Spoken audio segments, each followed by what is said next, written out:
Yahaya, makiyan fa, Shaliskoy.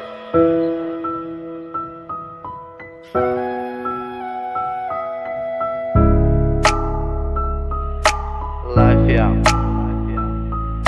Allah ya bamu lafiya, lafiya uwar jiki.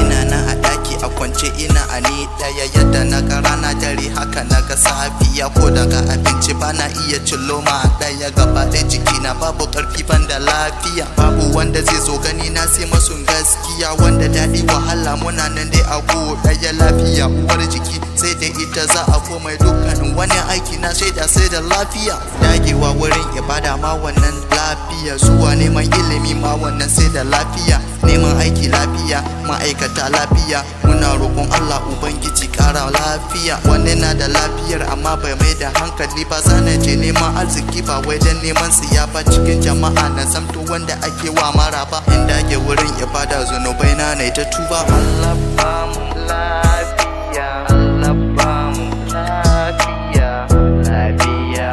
uwar jiki babu mai fushi da ke. Allah ba mu lafiya, Allah ba mu lafiya, lafiya uwar jiki babu mai fushi da ke. Lallai asibiti ta zamo ita ce matattara wasu na a kwance jinyar ma sun fi shekara ɗaya gashi babu lafiyar ba kuɗi kuma ga lalura mai kuɗin ma gashi na a kwance dukiyar ya tara za a je American Indian wasu ko har China manyan asibitin duniya ne za a je a zauna lafiya idan Allah ya so ne za ya ɗauya baka lafiya ba ta dibon yawan tari na dukiyarka kuma ba ta dibon yawan matsi ko talaucinka rashin lafiya daga gun ubangiji take zuwa ana rage muna zunuban da mun ka tarawa shi yasa a koda yaushe mu ta godiya gare ka ka ba mu lafiyar da za mu je mu nemo abinci ka ƙara rufa mu asiri in wuce cin mutunci Allah ka taimake mu a lafiyar ma mu yi dace in ga fuskar annabi na babu mai yi mu